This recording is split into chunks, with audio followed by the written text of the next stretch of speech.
They will tell you I united Terra through vision and wisdom, that I gathered humanity under a single banner through reason and the promise of something greater.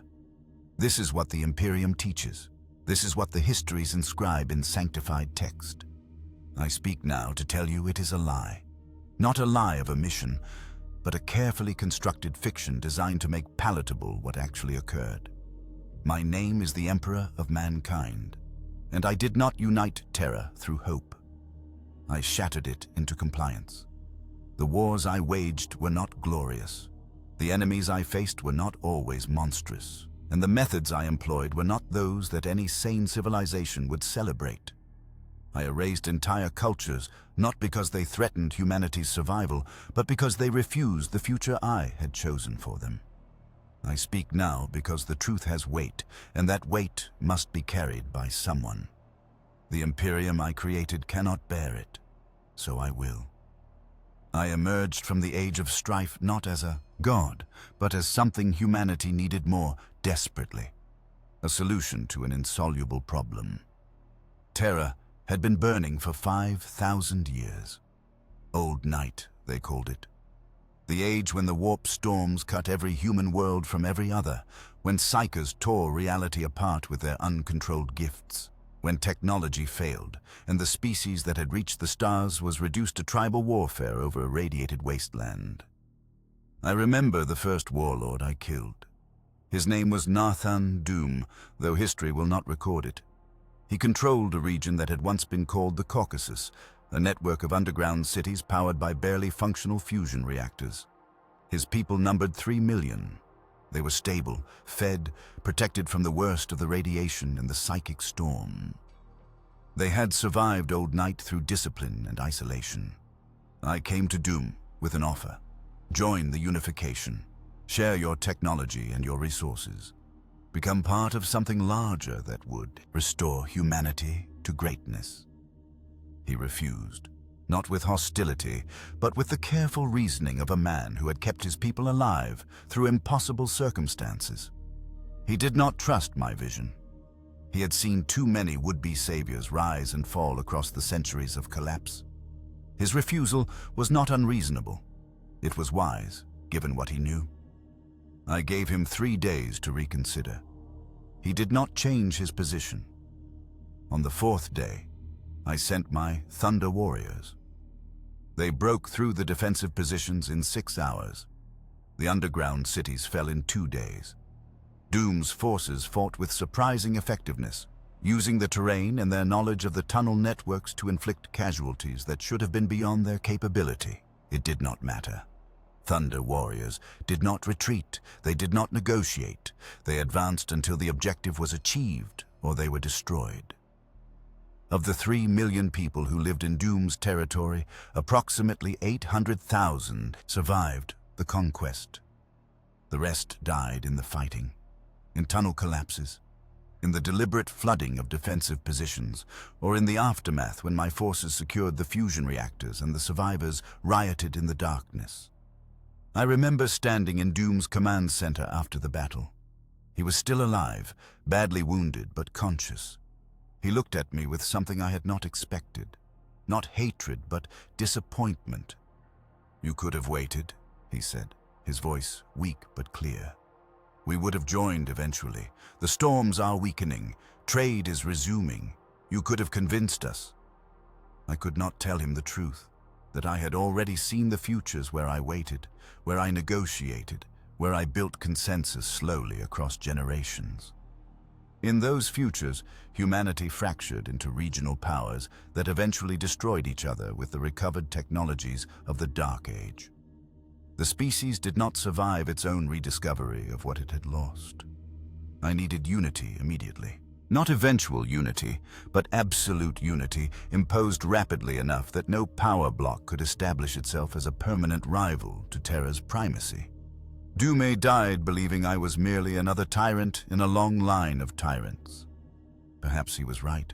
The Thunder Warriors were my first great compromise, though I did not recognize it as such at the time. I needed an army capable of conquering a planet of warlords, techno-barbarians, and gene cults, each possessing weapons that could level cities. An army that could fight in irradiated wastelands, could assault fortress complexes designed to withstand nuclear bombardment, could break enemy morale through sheer unstoppable advance. Normal human soldiers, even augmented with the best available technology, would not suffice. The attrition rates would be catastrophic. The timeline would extend beyond acceptable parameters. So I created warriors who were more than human but less than what I would eventually need. The Thunder Warriors were biological weapons shaped like men. I took volunteers from the tribes that had sworn loyalty to my early campaigns. Young men and women who believed in the vision of unity, who thought they were becoming heroes. The process of transformation was brutal. Approximately 30% did not survive the initial augmentation procedures. Of those who survived, another 20% became unstable, their enhanced aggression turning them into berserkers who could not be safely deployed. The remaining 50% became what I intended. Warriors who could tear apart a battle tank with their bare hands. Soldiers who felt pain but were conditioned to ignore it until their bodies physically failed. Troops who could fight for 72 hours without rest, then sleep for 12 and resume combat operations. They were magnificent in their purpose. The early campaigns of unification succeeded because Thunder Warriors could achieve objectives that conventional forces could not. When the ethnarchy of the Indonesic bloc deployed their gene-crafted war beasts, creatures 15 feet tall with acid blood and regenerative capabilities, Thunder Warriors fought them in close combat and won through sheer ferocity. When the Pan-Pacific techno-clans fortified their cities with particle shields that reflected artillery, Thunder Warriors assaulted directly through bombardment corridors that should have been impassable. The casualty rates were acceptable because Thunder Warriors could be replaced. The augmentation process became more refined. The volunteer pool expanded as victories mounted. Within 20 years, I commanded 200,000 Thunder Warriors organized into 20 legions. But the compromise was this. Thunder Warriors were unstable. Not merely in the berserker sense, though that remained a problem. Their augmentations degraded over time. The same biological enhancements that gave them their strength also shortened their lifespan dramatically. A Thunder Warrior who survived combat could expect perhaps 40 years of function before their body began to fail. Organ rejection, neural degradation, uncontrolled cellular mutation, they were designed to conquer, not to endure. I knew this from the beginning. I built them this way deliberately, because I also knew that Thunder Warriors could not be the army that defended my unified Terra. Their psychology was too aggressive. They were warriors, not soldiers. They excelled in assault and conquest, but they lacked the discipline for garrison duty, for long-term strategic operations, for anything requiring restraint or careful judgment. More critically, they knew only warfare. Every Thunder Warrior had been recruited from the same stock of tribal warriors and desperate volunteers who understood violence as the primary currency of existence. As unification progressed, as more territories submitted through negotiation or strategic pressure rather than direct assault, the Thunder Warriors became increasingly difficult to control. There were incidents. Garrison forces who brutalized populations they were meant to protect. Legions who demanded greater honors, greater autonomy, interpreting my strategic caution as weakness. The Thunder Warriors believed they had earned the right to rule, not merely to serve. They were not entirely wrong, but I could not allow them to survive the unification. This is the first great horror that history will not record accurately. When unification reached its final stages, when the last true resistance had been broken, I initiated what official records will call the Wars of Purification. Small uprisings, isolated resistance, remnant warlord factions that required elimination. The Thunder Warriors were deployed to handle these threats. What the records will not say is that many of these threats were manufactured. I created conditions that required Thunder Warrior intervention, then ensured those interventions occurred in environments maximally disadvantageous to their survival. When that proved insufficient, When too many Thunder Warriors returned victorious from campaigns designed to thin their numbers, I moved to direct action. Mount Ararat. The official history records a great battle where the final Thunder Warrior legions turned traitor, corrupted by chaos or genetic instability, and had to be put down by the first Space Marine legions. This is approximately 40% true. The Thunder Warriors at Ararat were not corrupted. They were simply becoming aware that I intended to discard them. Their commander, Ushotan, was not a traitor. He was a loyal warrior who had spent 30 years fighting for unification and could see his reward would be erasure. He gathered the remaining Thunder Warriors, perhaps 20,000 still functional, and fortified the Ararat positions not to rebel against me, but to force a negotiation. He wanted sanctuary, medical treatment for those whose augmentations were failing, a place within the new order, even if only as honored veterans.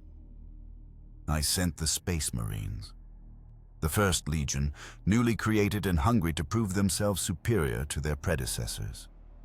The battle lasted 9 days. Thunder Warriors fought with everything they had learned across 3 decades of warfare. They knew every tactic, every trick, every desperate measure that could extend a defense. It did not matter. Space Marines were what Thunder Warriors should have been, more stable, more disciplined, more versatile. The biological augmentation was refined, permanent, capable of being maintained indefinitely. Where Thunder Warriors were biological weapons, Space Marines were biological soldiers. The difference is subtle, but absolute. By the 9th day, the Thunder Warriors were broken. Most died fighting. Some tried to surrender and were killed anyway.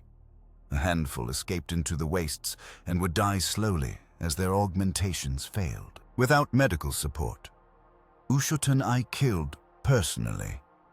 He deserved that much. He stood in the ruins of his command post, his armor shattered, his body already showing signs of the cellular degradation that would have killed him within months, regardless. "You built us to be discarded," he said. "Not an accusation, just a statement of fact." "I did," I replied. "Because I built you to win, not to persist. A weapon serves its purpose and is set aside when that purpose is complete." He smiled at that, blood on his teeth. "Then I hope your new weapons serve you better than we did." He died believing I had betrayed him. Perhaps I had. But betrayal is a concept that assumes a promise was made. I never promised the Thunder Warriors anything except purpose. They received that. The cost was that the purpose consumed them. This is what unity required.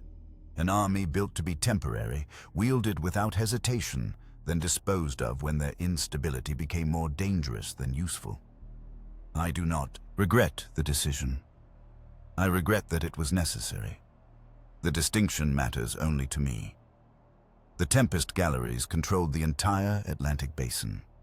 A network of floating cities, submarine fortresses, and orbital tethers that had survived Old Night through isolation and technological superiority.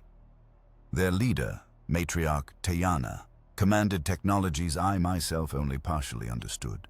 Weather control systems that could generate hurricanes on demand. Underwater construction that could withstand pressures no other human faction had mastered. And perhaps most dangerously, a functional understanding of genetic engineering that rivaled my own. The Tempest galleries had modified themselves extensively during Old Night. Not with the crude augmentation of gene cults or the desperate measures of survival adaptation, but with deliberate, planned enhancement. They had eliminated genetic diseases, extended lifespans, optimized their population for intelligence and creativity. In another context, they would have been worthy of admiration, but they refused to join unification. Their reasoning was sound from their perspective. Why should they submit to a Terran authority when they had survived perfectly well without one for 5,000 years? Why should they abandon their cultural and genetic autonomy to become part of a homogenized humanity? Why should they trust that my vision was superior to their own demonstrated success? I gave Matriarch Terra the same offer I had given Nathan Doom. Join willingly, contribute your knowledge and resources to the greater whole. She responded with a counter-offer. Trade, cultural exchange, mutual defense pact. Everything except political submission. She wanted to remain independent, an allied state rather than a conquered territory. I could not accept. Not because of pride, but because of the precedent.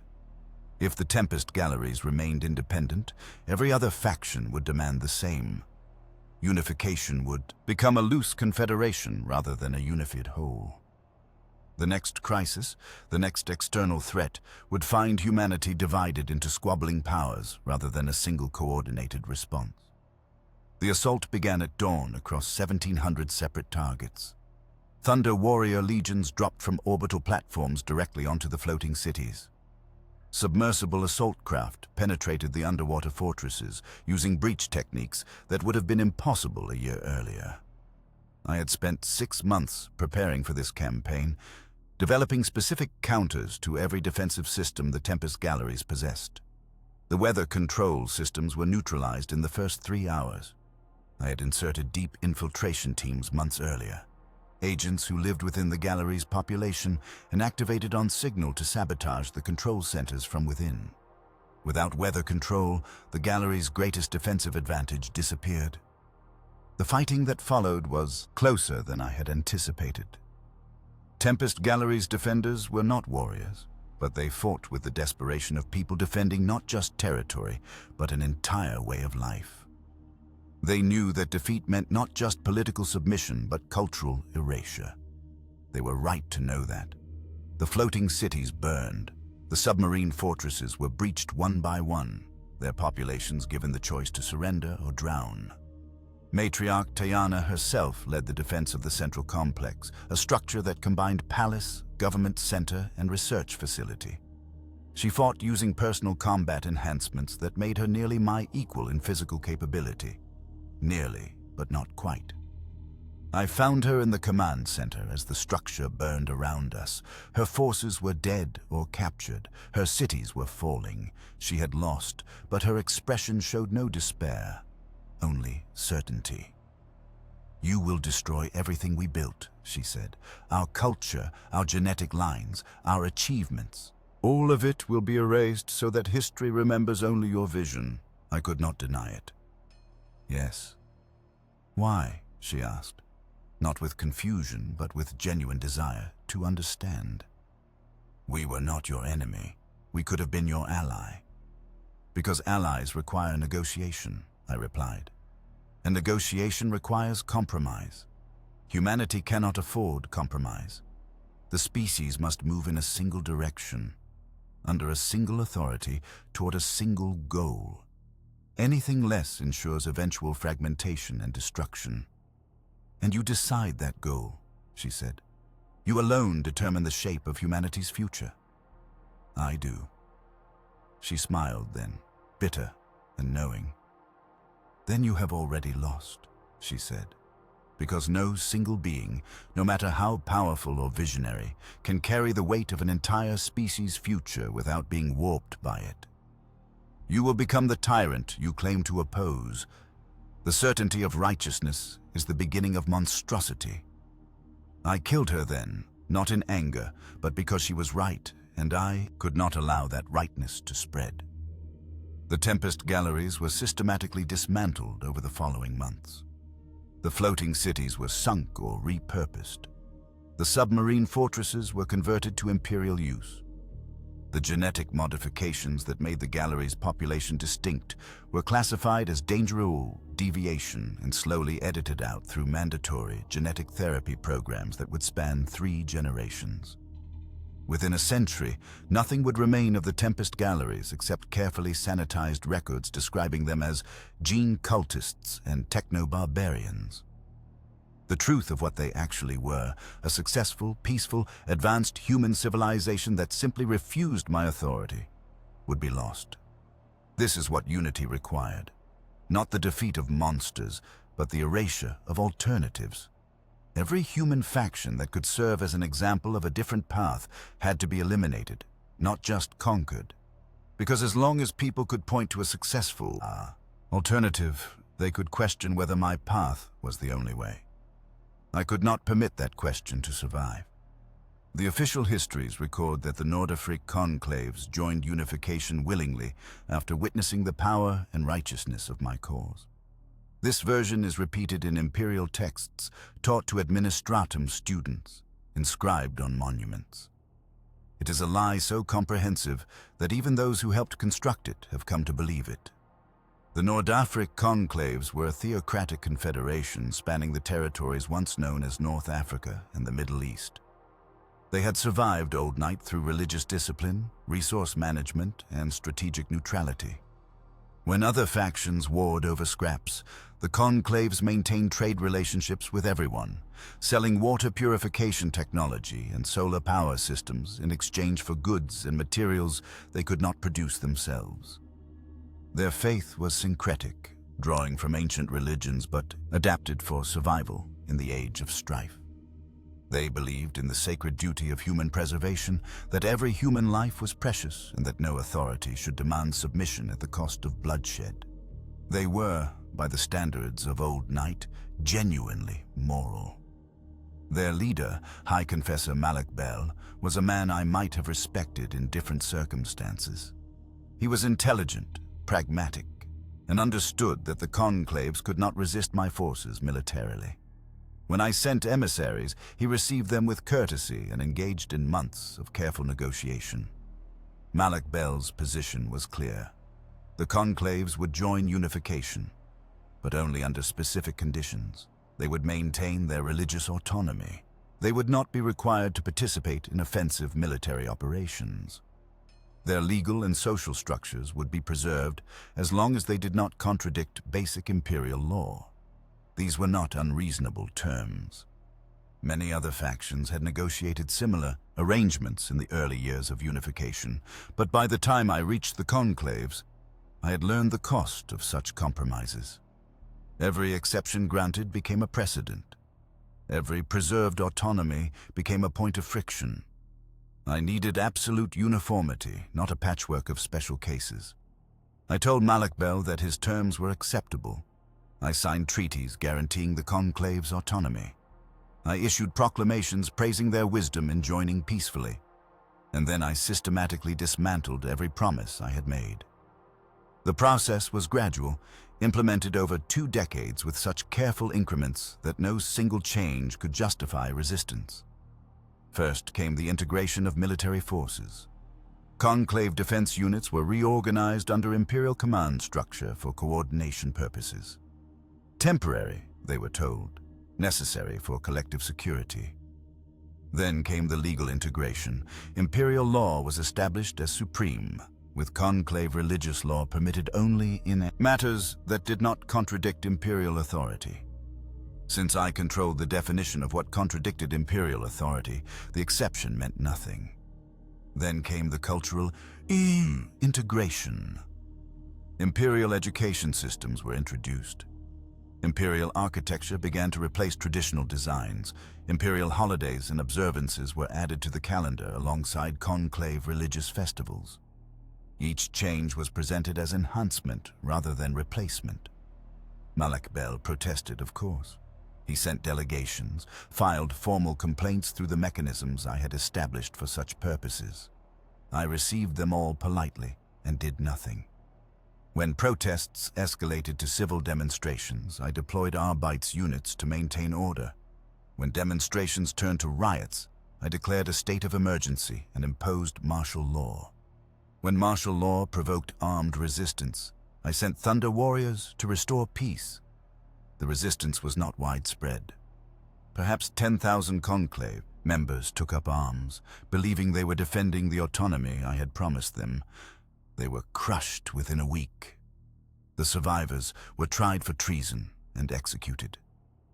Malak Bel himself led a final delegation to my palace. He walked through the doors I had opened for him, past the guards I had assigned for his protection, into the chamber where I waited. "You promised," he said. His voice was steady, but his hands shook with suppressed rage.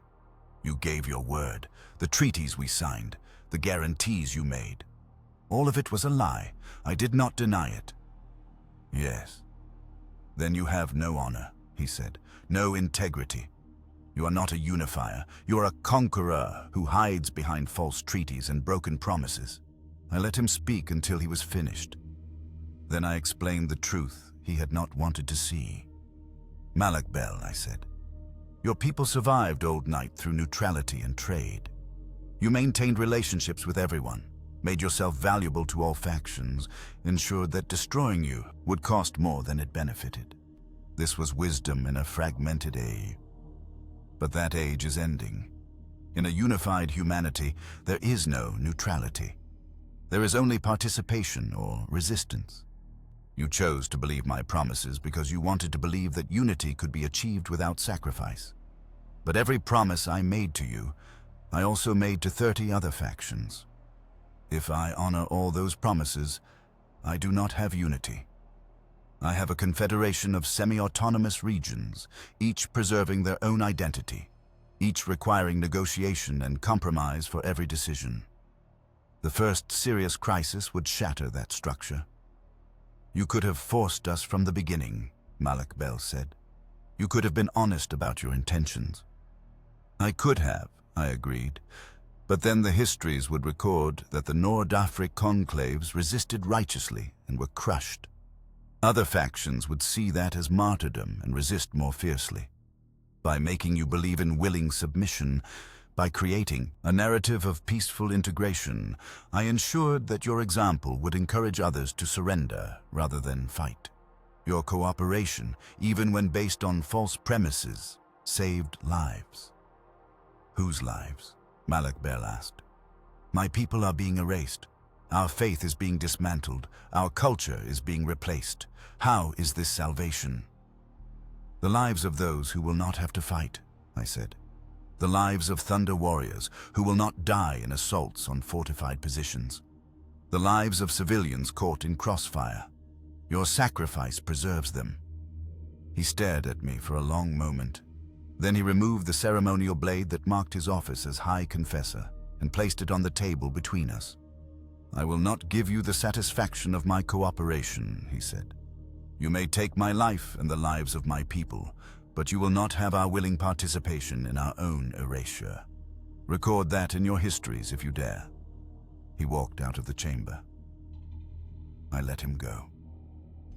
3 days later, Malak Bel was found dead in his residence, officially recorded as suicide. Perhaps it was.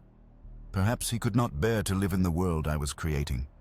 Or perhaps agents ensured his silence in a way that could be documented as self-inflicted. It does not matter. The result was the same. The Nord-Afric conclaves became a cautionary tale that was never told.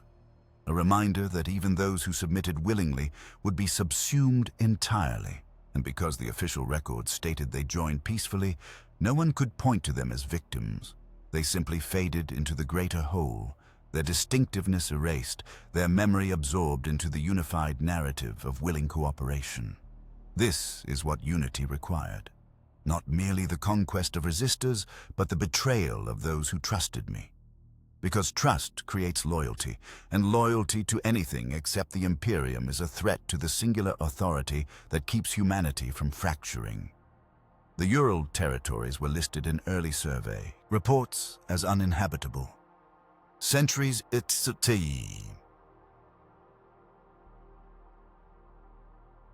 unregulated industrial activity during Old Night had rendered the region toxic to human life.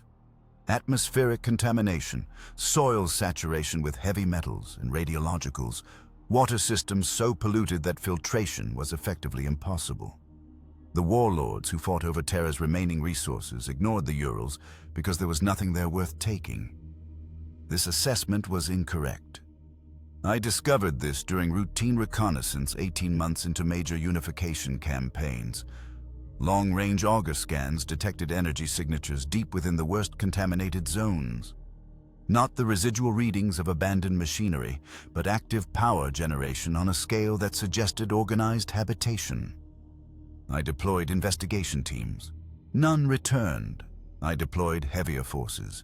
They encountered resistance, not from human defenders, but from autonomous weapon systems of sophisticated design, some incorporating technologies that should not have existed outside of pre-Old Night archives. Whatever was in the Ural wastes wanted to remain hidden and possessed the means to enforce that desire. I went myself. A calculated risk, but the mystery demanded resolution. I needed to know what human faction could survive in conditions that would kill unprotected individuals within hours, what technology they possessed, and most critically, whether they represented a threat to unification. The surface of the Urals was as dead as the reports indicated. Rust-red dust covered everything. The atmosphere was a toxic mixture requiring sealed armor even for my enhanced physiology. Radiation levels fluctuated between dangerous and lethal depending on proximity to the old industrial sites. Nothing lived there in any conventional sense. But 300 meters below the surface, everything changed. The tunnel entrance was concealed with remarkable sophistication. Thermal masking, gravitic baffling, even psychic wards that would confuse. Remote sensing. I breached it through the simple expedient of overwhelming force, collapsing a section of surface structure until the tunnel was exposed. The interior was not what I expected. Instead of the makeshift shelters and desperate survival infrastructure common to isolated old night populations, I found engineered environments. Clean air, controlled temperature, lighting systems that mimicked natural daylight cycles. The tunnels extended for kilometers, connecting habitation zones, manufacturing facilities, agricultural caverns. This was not a refugee population hiding from the surface. This was a planned, permanent civilization. I encountered the first inhabitants 6 kilometers into the tunnel system. They were human but modified. Not in the crude gene cult fashion, but with careful biological adaptation. Their lungs processed toxins that would kill baseline humans. Their skin was hardened against radiation. Their eyes were adapted to low light conditions. They had been engineered for survival in exactly this environment. They did not attack. Instead, they sent an emissary, a woman named Kayla, who spoke flawless ancient Urish and carried no weapons.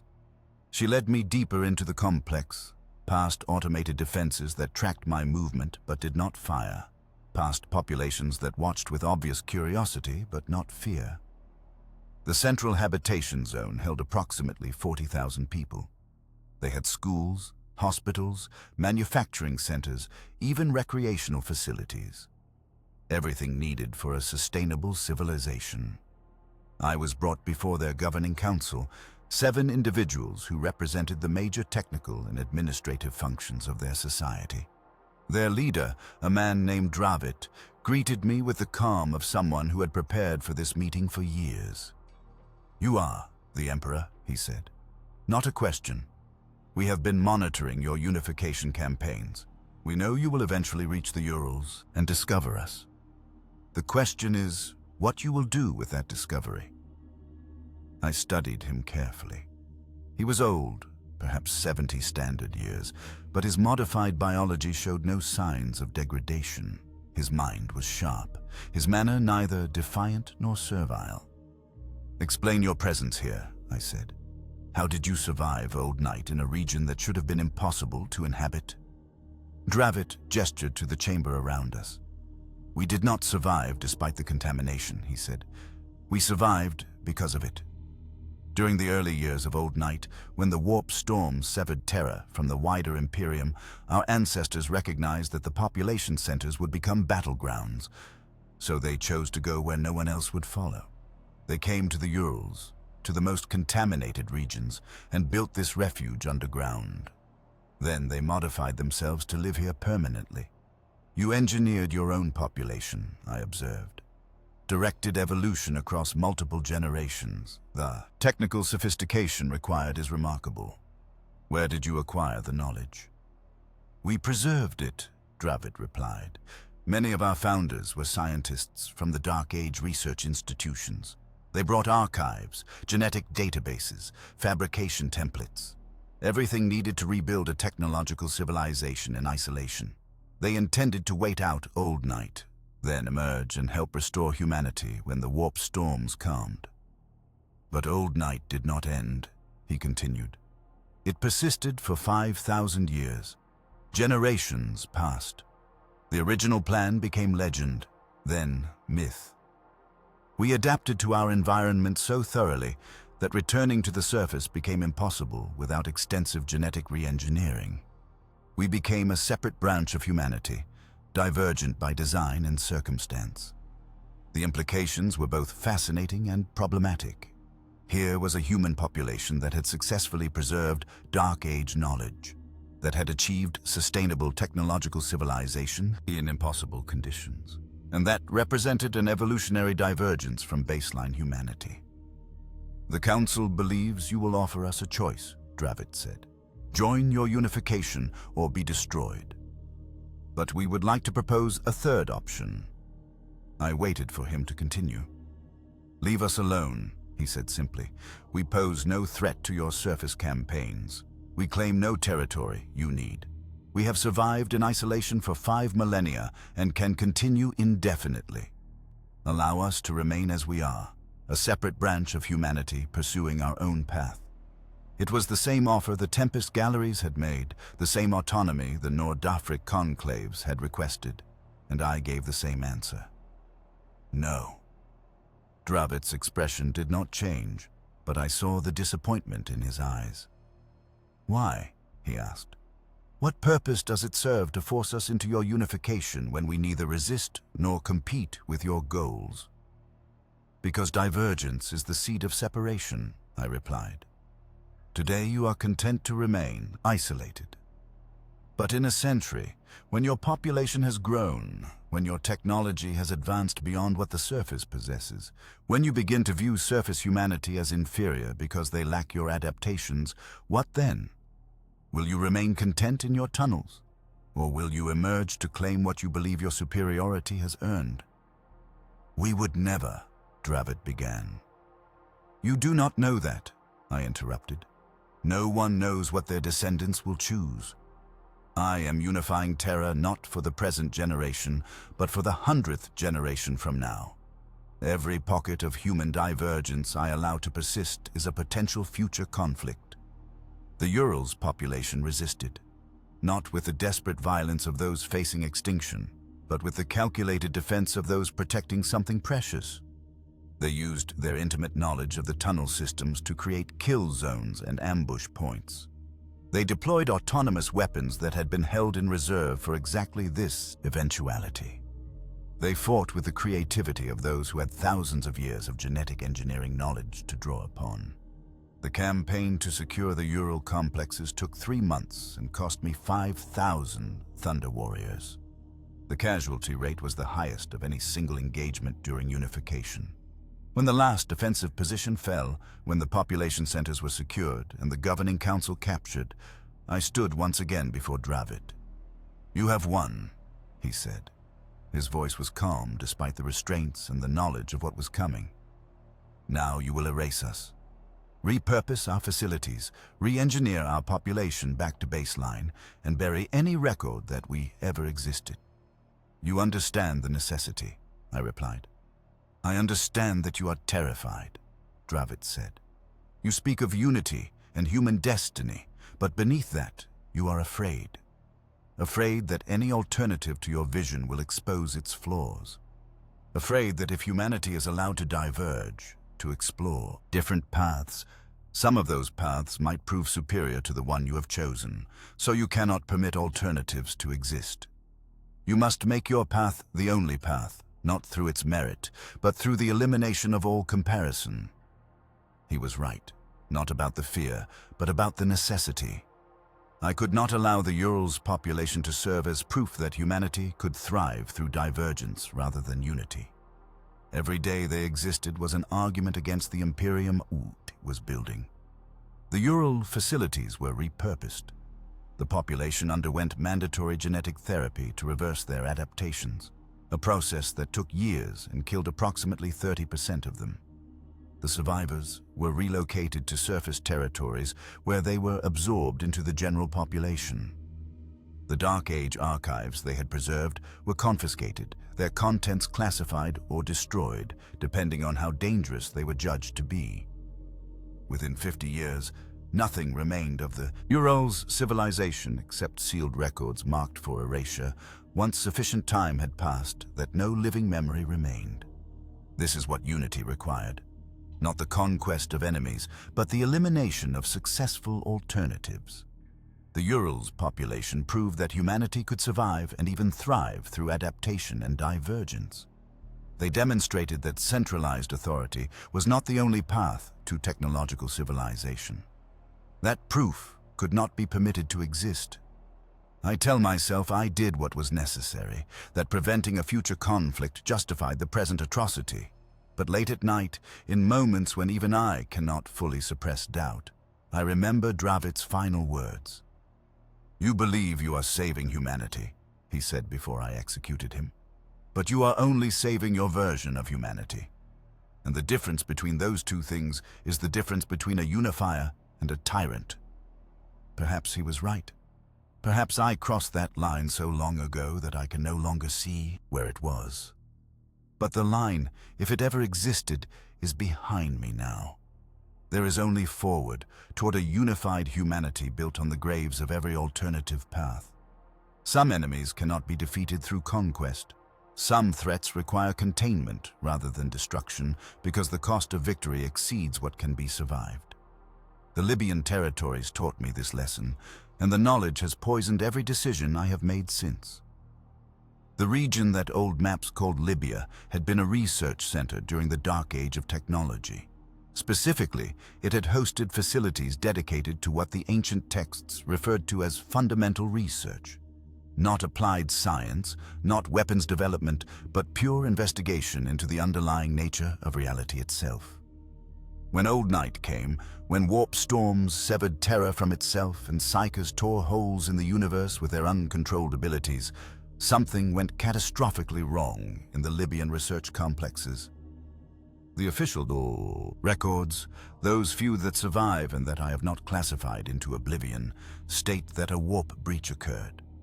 An empiric incursion that should have dissipated when the initial psychic trauma faded, but instead stabilized into something permanent. The Libyan territories became a wound in reality where the material universe and the warp overlapped continuously. I learned of the Libyan situation early in unification. Multiple factions had attempted to reclaim or explore the region over the centuries of Old Night. None had succeeded. Most never returned. Those few expeditions that did report back brought tales of impossible geometry, of spaces larger on the inside than the outside, of entities that were neither demon nor material, but something else entirely. I dismissed these accounts as the usual exaggerations of frightened survivors until I sent my own investigation teams. The first expedition consisted of 20 Thunder Warriors equipped with the best sensor equipment and protective gear available. They entered the Libyan exclusion zone at dawn. By midday, their vital signs were showing impossible readings. Locations that put them simultaneously in multiple places. Biometric data indicating they were both alive and dead. Vox communication that came through minutes before it was sent. By evening, all 20 were gone. Not dead, according to the telemetry. Simply gone. Their signals terminating not with the sudden cessation of death, but with a gradual fading, as if they were moving into some dimension the sensors could not follow. I sent a second expedition, this time with specialized equipment designed to detect and measure warp phenomena. They reported visual contact with structures that should not exist. Buildings that spiraled into themselves. Roads that led in directions that were not up, down, or any lateral bearing.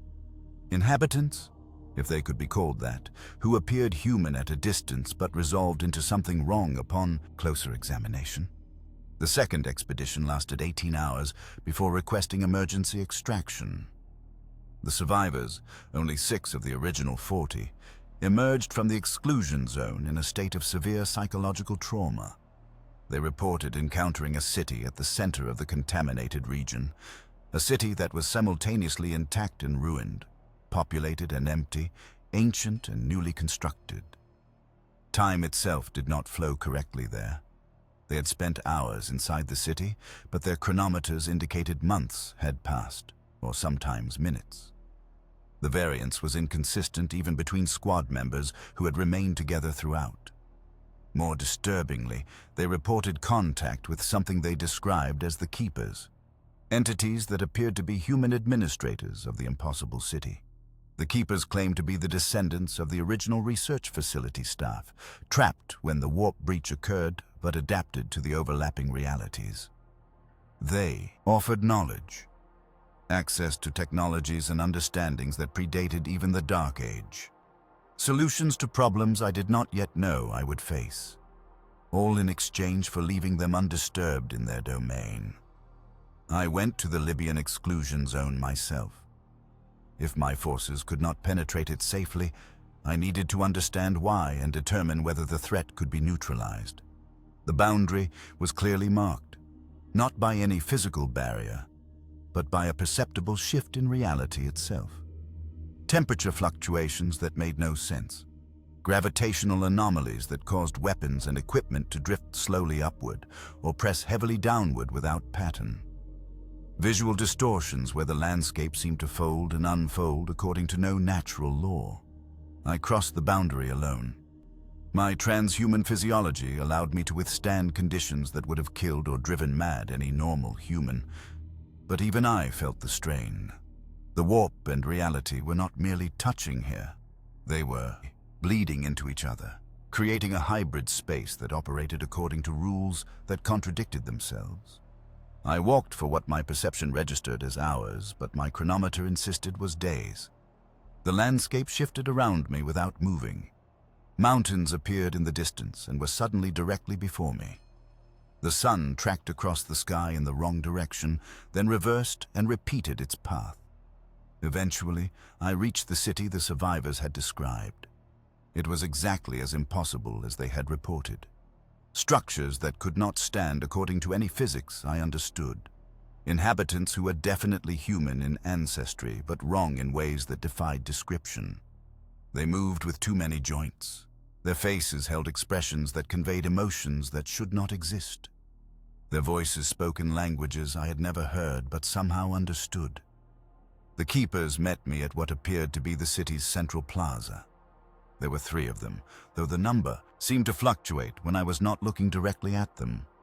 They welcomed me with courtesy that would have been appropriate in any civilized context, as if this meeting were a normal diplomatic exchange rather than an encounter at the edge of sanity.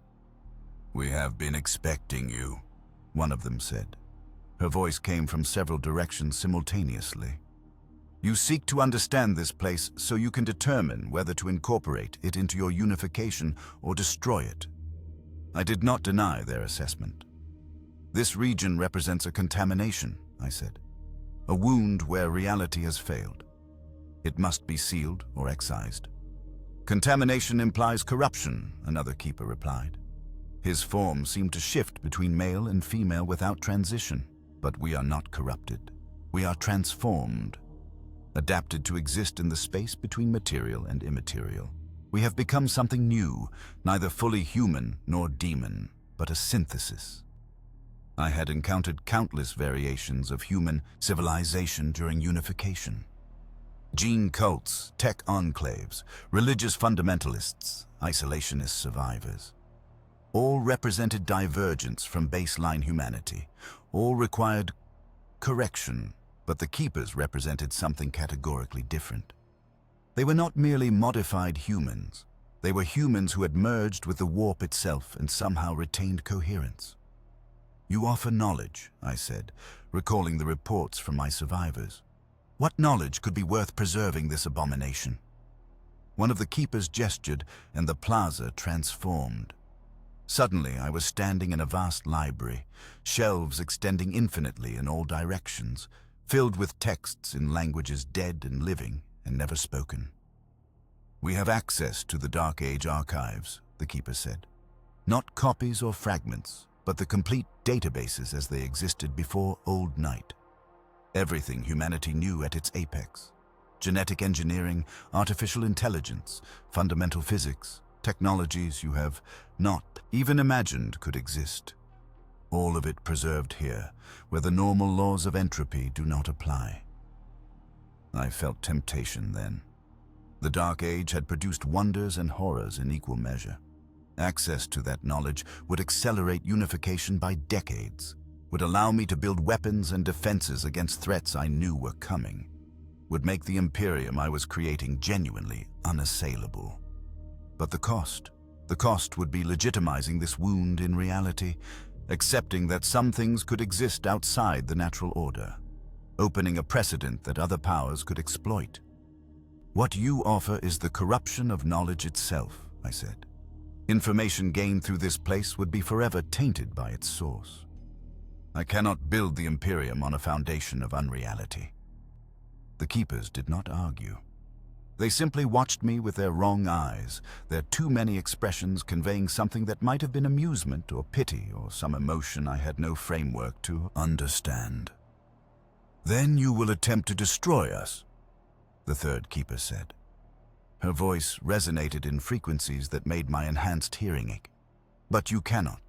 We exist in a state that transcends destruction. To eliminate us, you would need to eliminate the warp itself, and that is beyond even your considerable power." I tested that claim. Over the following months, I deployed every weapon and technique I possessed to neutralize the Libyan contamination. Artillery bombardment that should have leveled the city simply vanished into the folded space. Nuclear strikes detonated and reformed, caught in temporal loops that made their destruction simultaneously occur and not occur. Even psychic assault proved useless. The Keepers existed in a state where death was not an end, but a transition, and they could transition back as easily as forward. I could not destroy them. I could not contain them. I could not even fully understand them, so I did the only thing possible. I built a wall, not a physical barrier, though that was part of it. A quarantine maintained through military force and institutional prohibition. The Libyan territory declared eternally off limits. Maps were redrawn to show the region as uninhabitable wasteland. Any approach within 50 kilometers was designated a capital offense. And to ensure compliance, I stationed an entire legion in permanent containment duty. Not Thunder Warriors, they were too unstable for such service. And not Space Marines, I would need them for the coming crusade. Instead, I created a specialized force. The Custodians, though these were different from the ones who would later guard the Imperial Palace. These were warriors augmented specifically for the task of containment. Their conditioning emphasized patience and vigilance over aggression. Their equipment was tailored for detection and interdiction of anomalous phenomena. And critically, they were indoctrinated with absolute conviction that the Libyan zone represented an existential threat to humanity. Their entire purpose was to ensure nothing left the contaminated region and nothing entered it. The Keepers accepted this arrangement. They did not test the quarantine or attempt to expand beyond their territory. Perhaps they were content with what they had. Or perhaps they recognized that while I could not destroy them, I could make any expansion sufficiently costly that it was not worth the effort. But the lesson of Libya remains. Not all enemies can be defeated. Some can only be contained. And the resources dedicated to that containment are resources not available for other purposes. Every soldier standing watch on the Libyan perimeter is a soldier who cannot fight elsewhere. Every weapon system maintaining the quarantine is a weapon that cannot be deployed against other threats. Libya succeeded where every other faction failed. Not by resisting me, but by making themselves too costly to eliminate. They remain there, still a wound in reality at the heart of the Unified Terra. A reminder that even the Emperor of mankind cannot solve every problem through force of will. The official histories do not mention Libya. Most Imperial citizens will never know the region exists, but I know. And every day I am aware that something exists on my Unified Terra that defies my authority, that operates according to rules I do not fully comprehend, and that I am powerless to eliminate. This is the compromise I do not speak of. The acceptance that some corruptions cannot be purged, only contained, and the knowledge that containment is not victory, merely deferred defeat. As unification entered its final phase, the remaining warlords were not the most powerful factions. The strongest had been conquered or eliminated early. What remained were the most stubborn, the most isolated, or the most insane. Each represented a unique challenge, not because of their military capability, but because of what their existence meant for the narrative of unification. Cardinal Tang controlled a network of underground cities beneath the territories once called China. His domain was smaller than many I had conquered, perhaps 2 million souls, but his people were fanatically loyal to a syncretic religion that combined ancient beliefs with worship of Tang himself as a divine figure. He had maintained power for 60 years through a combination of genuine charisma and ruthless suppression of dissent. I offered Tang the same terms I had offered everyone. Surrender, submit to imperial authority, and your people would be integrated into the growing imperium with minimal disruption. He responded by declaring me a false prophet and calling for holy war. The assault on Tang's territories required careful planning. His cities were deep underground, accessible only through narrow tunnels easily defended by small forces. Conventional assault would result in catastrophic casualties, so I employed different tactics. I cut off the underground cities from the surface. Every tunnel, every ventilation shaft, every access point was located and sealed. Then I simply waited. Tang's cities had been designed for isolation, but not for complete disconnection from the surface. They needed air circulation, water sources that ultimately drew from surface aquifers, power generation that required fuel brought in from above. Without surface access, they could survive for months, perhaps a year at the outside, but not indefinitely. I gave Tang 6 months to reconsider. I broadcast messages directly into his cities through the sealed tunnels, explaining that his people did not need to die for his pride, that surrender would mean integration rather than extermination. Tang responded with increasingly desperate declarations of divine protection and prophecies of my downfall. After 9 months, the first city surrendered, not because Tang permitted it, but because his own population overthrew him. They breached the sealed tunnels from inside and emerged with Tang's head as proof of their compliance. The remaining cities fell within weeks. Once the narrative of divine protection collapsed, once it became clear that Tang could not save them, his authority disintegrated. I learned from Tang's fall that conquest was not always about military defeat. Sometimes it was about patience, about allowing the enemy to demonstrate their own impotence. The people in Tang's cities had been loyal not because they loved him, but because they believed he could protect them. Once that belief was proven false, loyalty became a liability they could not afford. The next warlord was different. Caligan of the Steppes was not a religious leader or a political authority. He was simply the strongest warrior in a region that valued strength above all else. The steppe territories operated as a loose confederation of tribal groups that followed whoever could defeat all challengers in ritual combat. Caligan had held that position for 23 years, an unusually long time in a culture where leadership challenges were frequent and deadly. He was, by all accounts, a remarkable fighter. Enhanced through a combination of genetic modification and cybernetic augmentation, trained from childhood in dozens of combat styles, possessing an intuitive understanding of violence that made him nearly unbeatable in personal combat. I sent emissaries to negotiate. Caligan killed them and sent back a simple message. If the Emperor wants the steppes, he must defeat me in single combat. It was a transparent trap. Caligan assumed I would either refuse, damaging my reputation, or send a champion, which he could defeat to demonstrate that the Emperor's forces were not invincible. Either outcome would strengthen his position and make the steppe tribes more resistant to unification. I went myself, not because the trap was sophisticated, but because refusing would indeed damage the narrative I was building.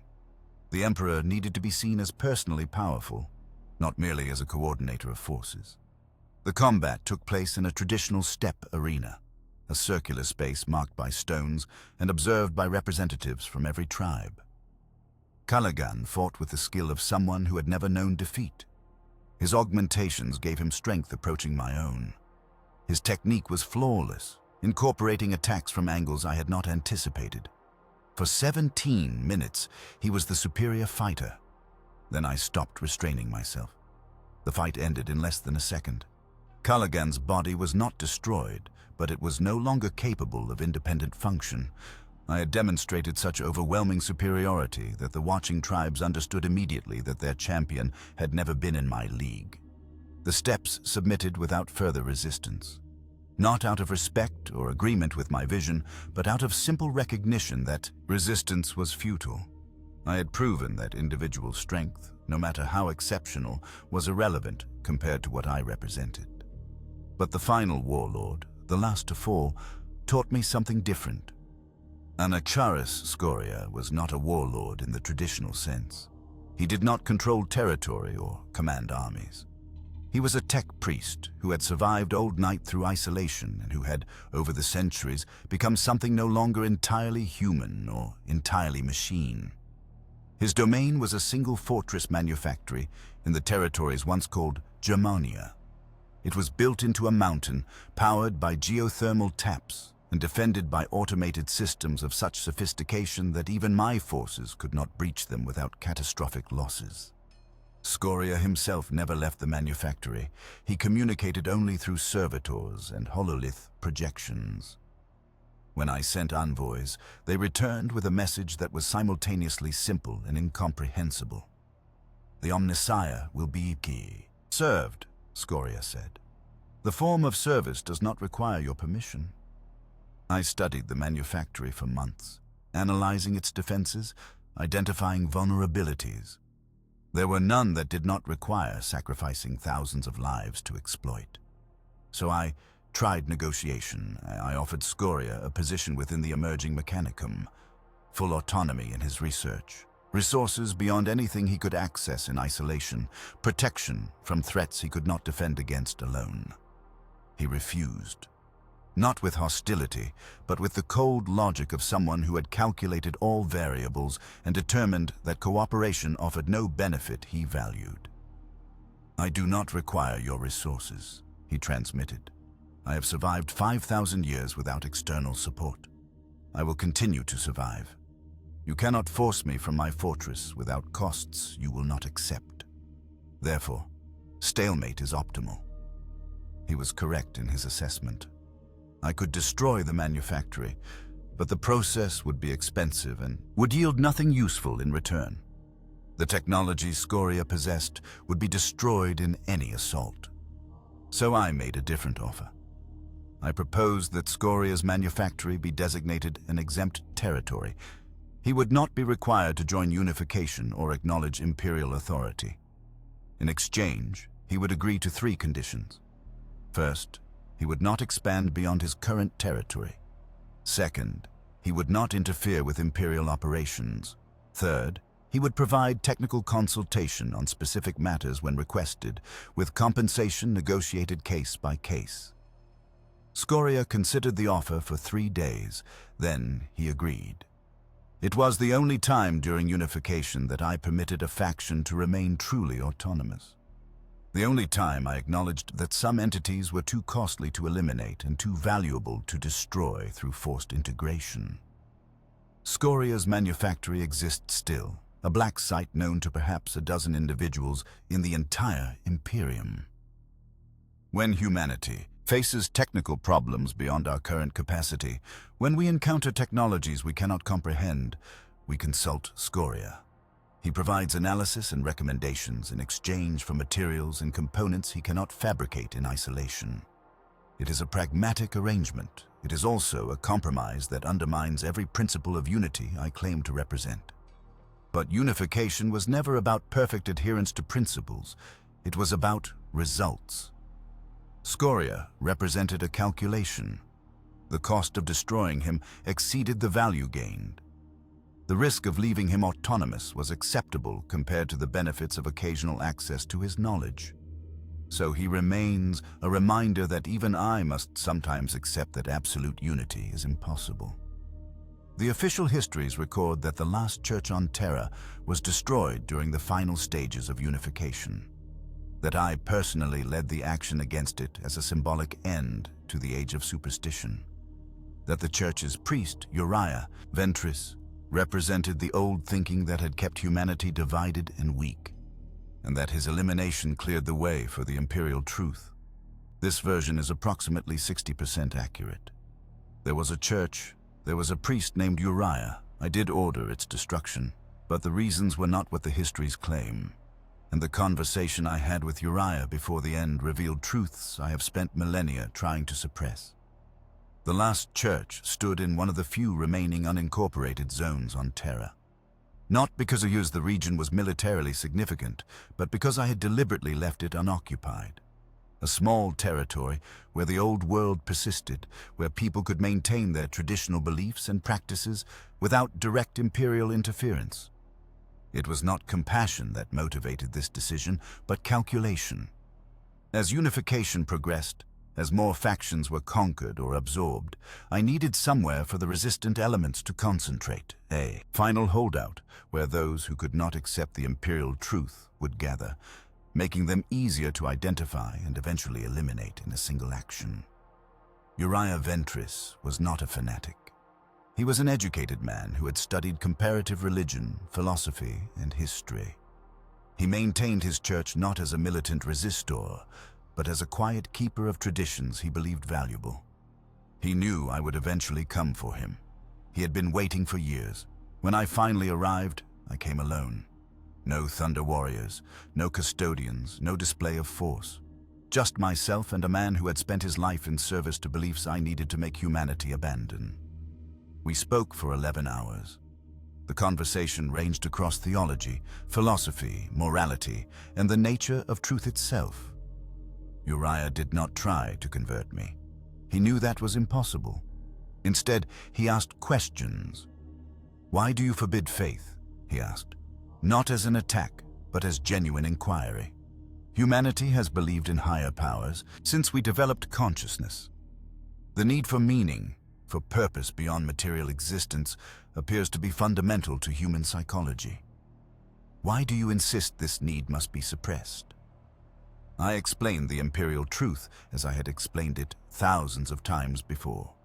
That faith is vulnerability. That belief in supernatural powers makes humanity susceptible to manipulation by the actual powers of the warp. That every prayer, every ritual, every moment of worship strengthens the chaos gods who feed on human emotion and belief. That the only defense is absolute materialism, the rejection of all supernatural claims, the reduction of the universe to purely physical phenomena that can be understood and controlled. Uriah listened carefully. Then he responded with a question that should not have troubled me, but did. "If faith in higher powers strengthens the dark gods," he said, "what does faith in you do? You demand worship in all but name. The imperial cult already forms in your conquered territories. People pray to the emperor for protection, offer sacrifices in your honor, build monuments to your glory. How is this different from the religions you forbid?" "I am not a god," I replied.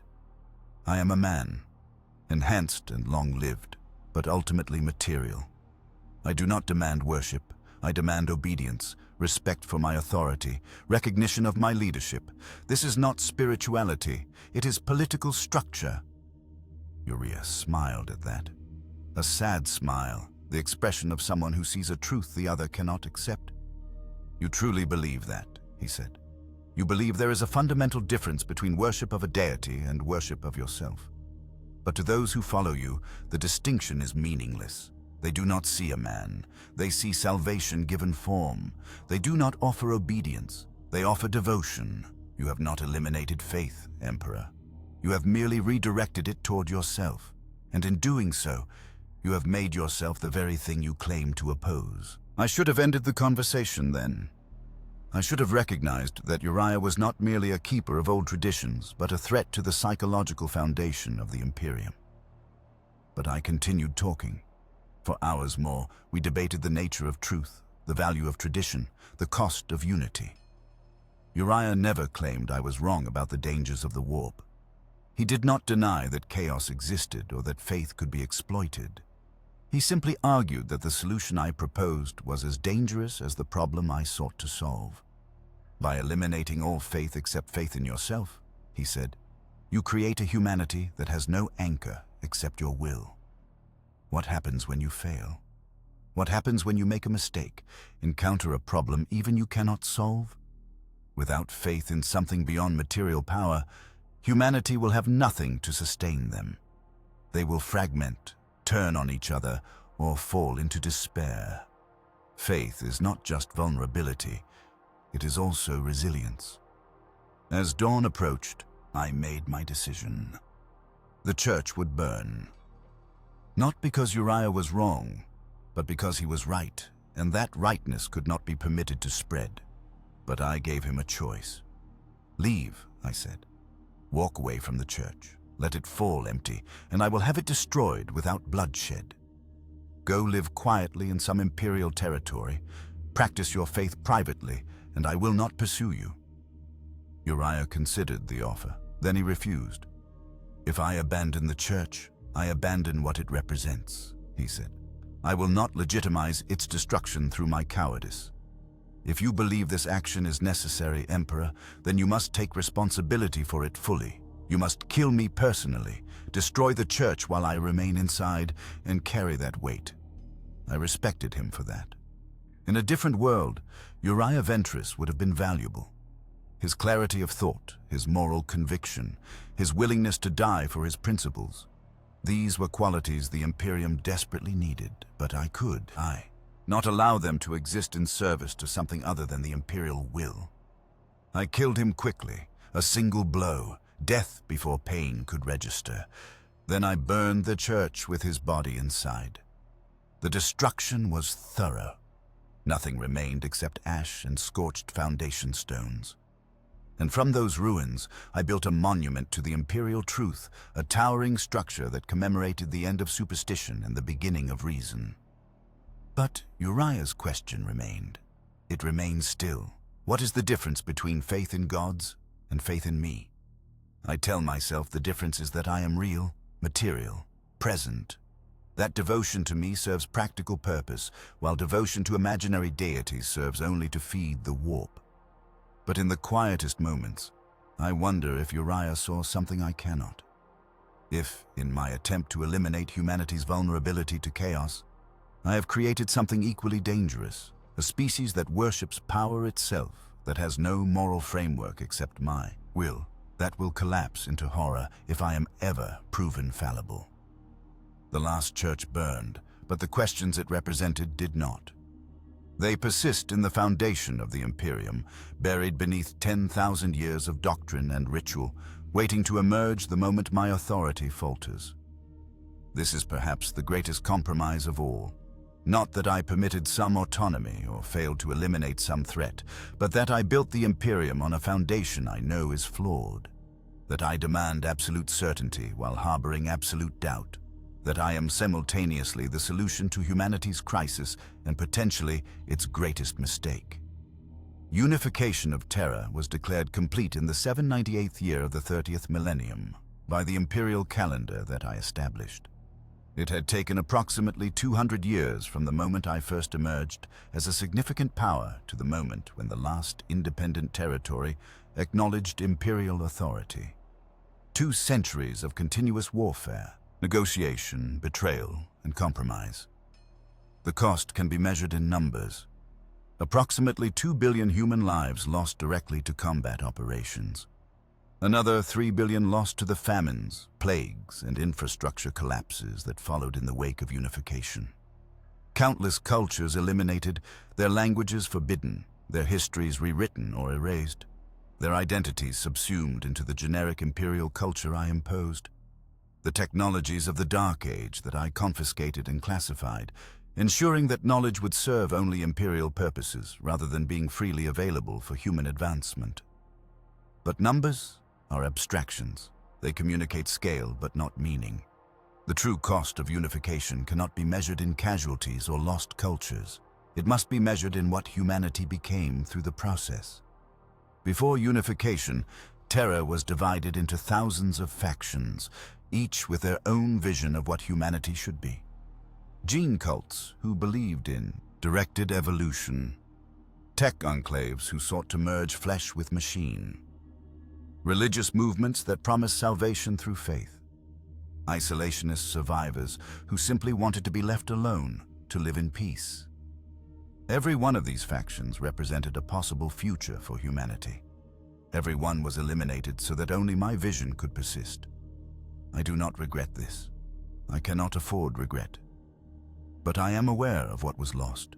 The Tempest galleries might have developed genetic engineering techniques that would have made my space marines seem crude by comparison. The Urals civilization might have discovered ways to survive in any environment, making humanity truly adaptable to the full range of galactic conditions. The Nordafric conclaves might have created a moral framework that could have guided humanity through ethical dilemmas I cannot solve through force alone. All of these possibilities died so that the Imperium could be born. And the Imperium that emerged from unification was not a diverse, dynamic civilization exploring multiple approaches to human existence. It was a monolith. A single culture, a single language, a single ideology, a single authority. The imperial truth replaced all other belief systems.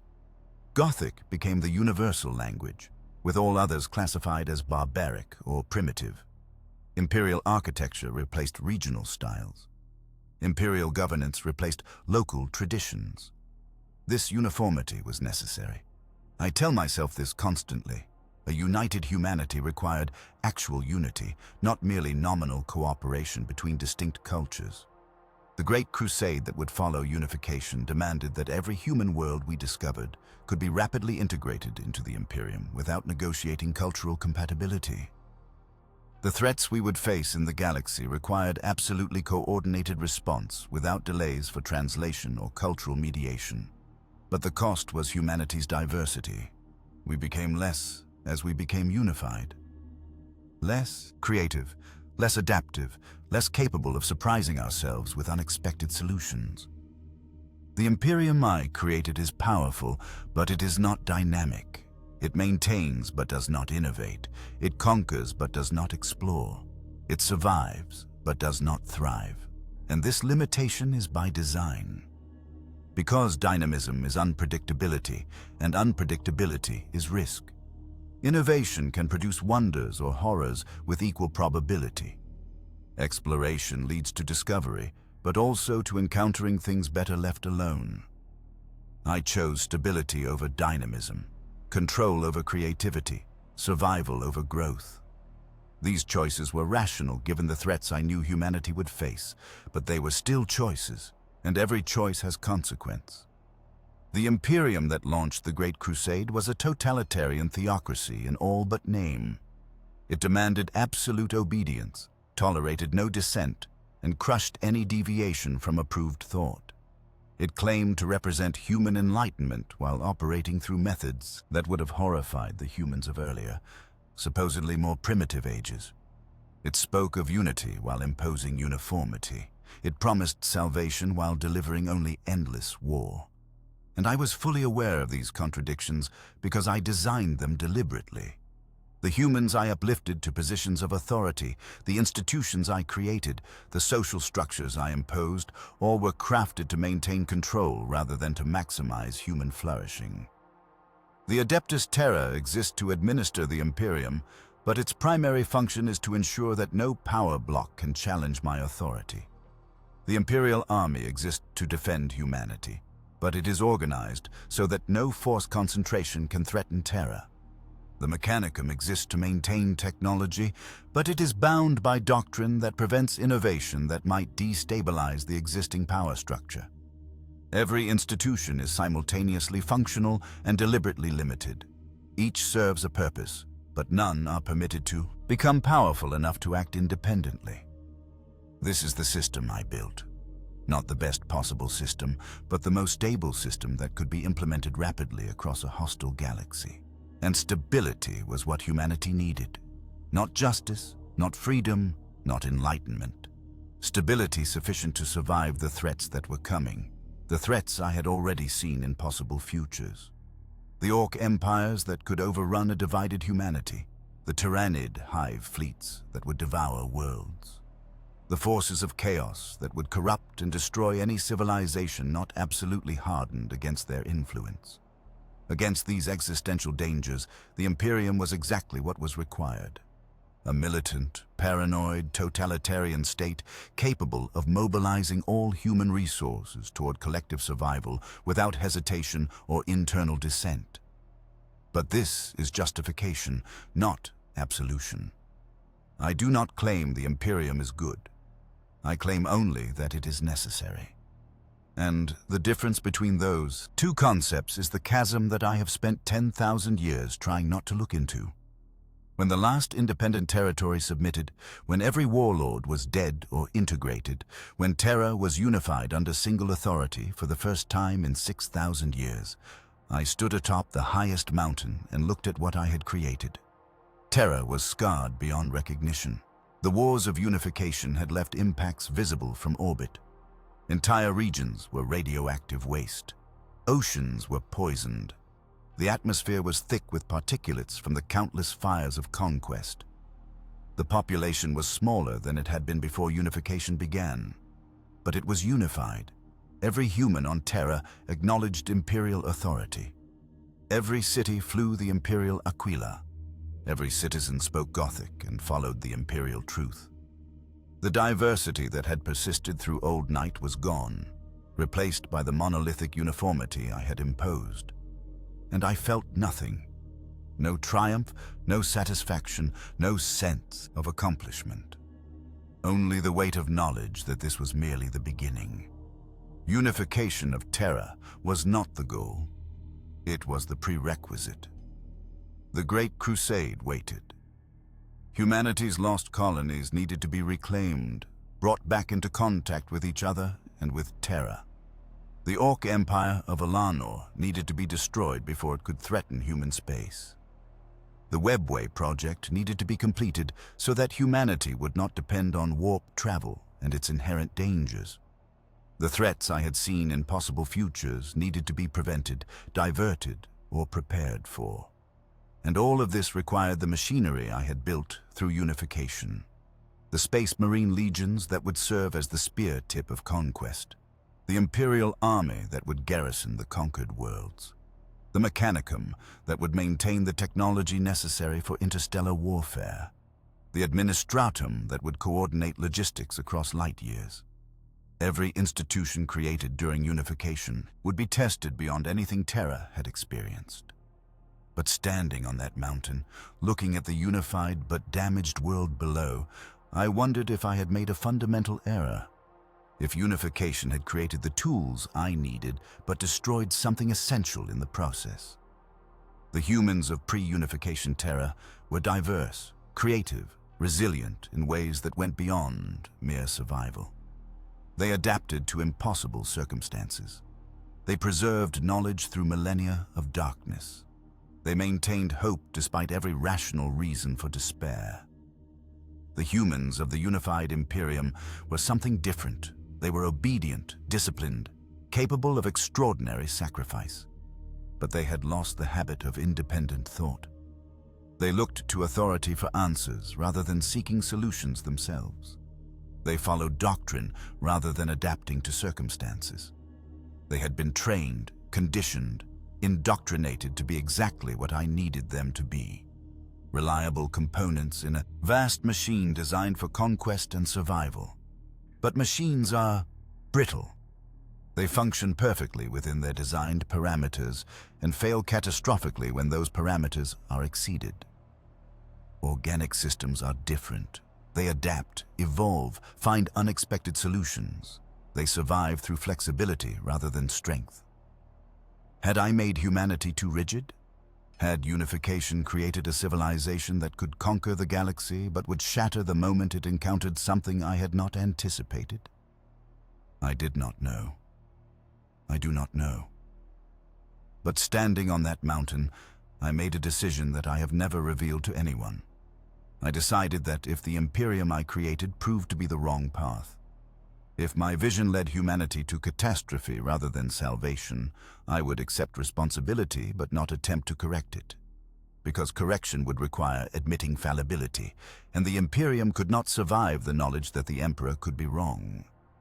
So if I was mistaken, if unification and everything that followed was error rather than wisdom, humanity would pay the price of my mistake without ever knowing it was a mistake. This is perhaps the greatest horror of unification, not the wars fought or the cultures destroyed or the billions killed, but the certainty I imposed upon a species that should have been allowed doubt. By making myself the sole authority, by eliminating all alternatives, by creating a civilization that could not question its fundamental assumptions, I ensured that if my vision was flawed, humanity would follow it to extinction without ever recognizing they had a choice. This is the weight I carry. Not guilt over what I destroyed, but awareness that I removed humanity's ability to save itself from me. They are committed now, utterly and permanently, to the path I chose. And I will never know if it was the right path or merely the one I was capable of imagining. The official histories of unification will state that I united Terra through vision and strength, that the enemies I faced were tyrants and monsters, that the methods I employed were necessary and just, that the Imperium that emerged was humanity's salvation. These histories will be taught in every schola across every world humanity reclaims. They will be repeated until they become truth through sheer repetition, and they will be lies. Not complete lies, there will be elements of truth woven throughout, but lies nonetheless, designed to create a narrative that serves the Imperium's needs rather than reflecting what actually occurred. The truth is that I united Terra through calculated brutality, that many of my enemies were decent people defending their homes and cultures, that the methods I employed would be considered war crimes by the standards of any civilization that valued morality over expediency, that the Imperium that emerged is humanity's best chance at survival, but not its salvation. I killed more humans during unification than any tyrant in recorded history. I destroyed more knowledge, erased more cultures, and inflicted more suffering than the worst criminals of the Dark Age. And I did all of this deliberately, with full awareness of what I was doing, because I believed the alternative was worse. Perhaps I was right. Perhaps humanity would have destroyed itself if I had not imposed unity through force. Perhaps the threats waiting in the galaxy would have overwhelmed a divided species. Perhaps every atrocity was justified by the survival it purchased, but perhaps I was wrong. Perhaps humanity would have found other paths to unity. Perhaps the diversity I destroyed would have made the species stronger rather than weaker. Perhaps the totalitarian nightmare I created was worse than the fragmentation I prevented. I will never know. No one will ever know. Because I eliminated every alternative before they could be tested. I made my vision the only possibility, not by proving it superior, but by destroying everything else. This is what I wanted you to understand. That unity was not achieved through inspiration or natural convergence. It was imposed through violence, maintained through oppression, and justified through a mythology that conceals its own horror. The Emperor of Mankind is not a title I earned through wisdom or virtue. It is a title I took through conquest and hold through absolute control of the narrative. Everything you know about unification is designed to make you accept what was done, to believe it was necessary, to trust that I acted in humanity's best interest, and perhaps I did. But you were never given the choice to decide for yourself. You were told what to believe, and the alternative beliefs were eliminated so thoroughly that you cannot even imagine them. This is the truth behind how Terra was unified. Not a glorious ascension, but a brutal suppression. Not the dawn of enlightenment, but the imposition of ideology. Not humanity finding its destiny, but humanity having its destiny chosen for it by a being powerful enough to enforce that choice.